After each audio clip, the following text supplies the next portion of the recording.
According to the CDC, 1 in 44 children will be diagnosed with autism, according to data provided in the year 2018. This number is considerably higher than the 1 out of 150 that was reported in the year 2000. And this large disparity is leading some people to worry about an autism epidemic. But personally, I see these rising numbers as something to be celebrated, and I'm happy to tell you why.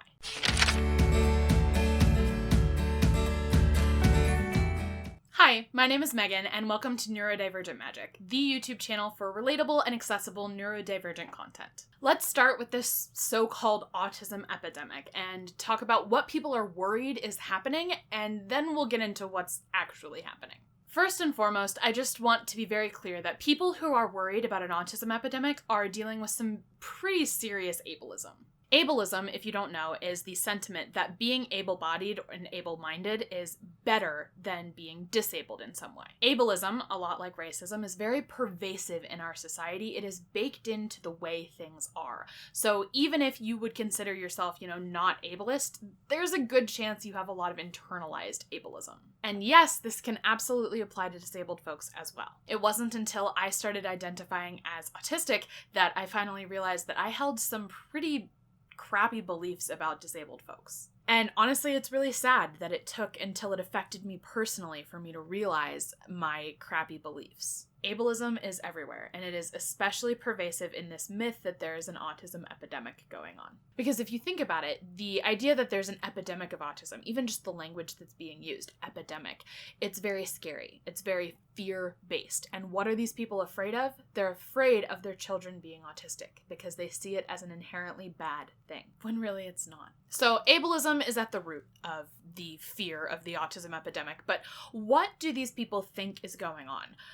What is it that they're afraid is happening? There seem to be two main schools of thought here. The first one is that autism is being overdiagnosed. The people who believe that autism is being overdiagnosed will blame everyone from doctors to TikTok to explain why the numbers of autistic children are rising so rapidly. These people do not believe that the numbers the CDC reports accurately reflect the true number of autistic people out there. The second theory is that something is causing the increase in autistic children. Something nefarious, something scary, something like vaccines or chemicals. Some people think this is just a byproduct of our current modern society and it's something that we need to fix, while other people think that it's something even scarier, like people are intentionally making others autistic on purpose. Regardless of which explanation they prefer, people who espouse these views are deeply rooted in ableism. At the root of both of these theories is fear. Fear of autism, because they see autism as a bad thing when it's just not. So let's talk about what's really going on here. Why are the autism numbers skyrocketing the way that they are? Because that's kind of undeniable. The number of children who are being diagnosed autistic is definitely going up. So why? To explain that, I'd like to tell a little story. So, did you know that being left-handed used to be very heavily stigmatized? It's true. People thought you were like possessed by the devil or something if you wrote with your left hand, and children were punished kind of brutally for writing with their left hand and trained to write with their right hand. But over time, this stigma started to fade. And at the same time, the number of left-handed people started to skyrocket. Do you see where I'm going with this? When there is stigma around something, you are going to see less of it because people who can hide will hide. And when that stigma starts to decrease, the number of people who identify with being left-handed or being autistic is going to start to increase because people are going to feel safer being themselves. Autism still has a lot of stigma around it, but it's definitely less than what it used to be. Therefore, the number of people identifying as autistic is going to increase, not because there's an overdiagnosis problem or because the chemicals are creating more autism, but because the autism that was already there is becoming more visible. The second reason we're seeing more and more people be diagnosed as autistic is because we have increased access to the lived experience of autistic people. We don't just have to rely on the stuffy old DSM anymore. We can listen to real autistic people talk about their real experiences. Why does this lead to increased diagnosis?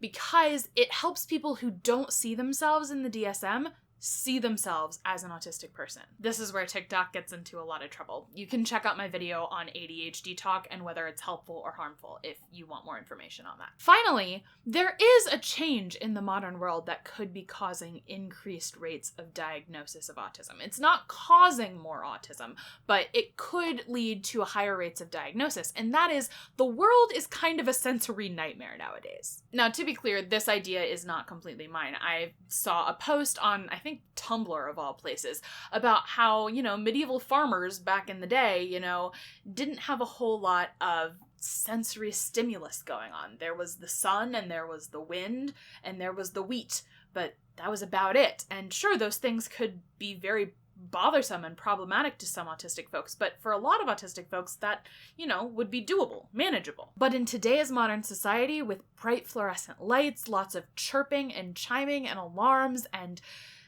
it's a lot to take in.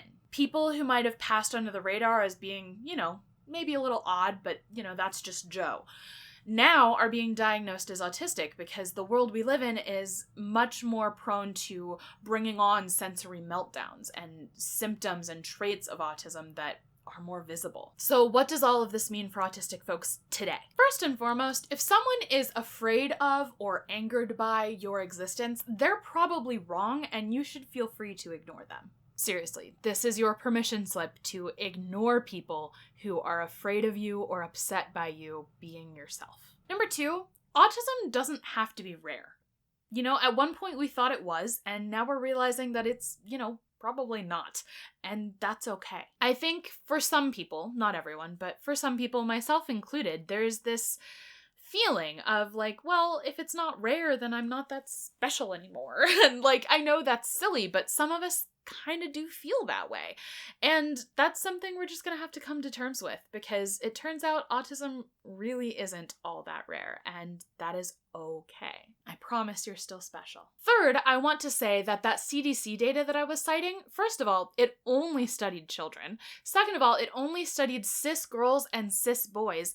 And third of all, it still found that cis boys were 4 times more likely to be diagnosed autistic than cis girls. Why do I bring all that up? Because I just want to point out that our data is still very flawed. Our diagnosis is still very flawed. The professionals are still catching up to the lived experience of what it's really like to be autistic. And that's just one of many reasons why self-diagnosis is absolutely valid, which you can go check out that video here. If you're interested in fleshing out your self-diagnosis, or maybe even getting a professional one, I definitely recommend you check out my Autism Diagnosis Binder. This is a binder I originally made just for myself, but then I made it available for purchase when people expressed a lot of interest in buying it. Basically, it's a Google Drive with 3 spreadsheets. The first one has links to reliable self-assessments for autism that you can find online and print out and put in your own binder. The second spreadsheet is almost blank. It just has the top form filled out, and that's going to help you track your traits and symptoms, their frequency, how you currently cope, and how you've coped in the past, which will help you identify masking. And the third spreadsheet is a spreadsheet with links to full studies, not just abstracts, full studies on autism and how it relates to other things like eating disorders, gender, sexuality, and other mental health issues. As always, thank you so much for watching, and I will see you next Tuesday.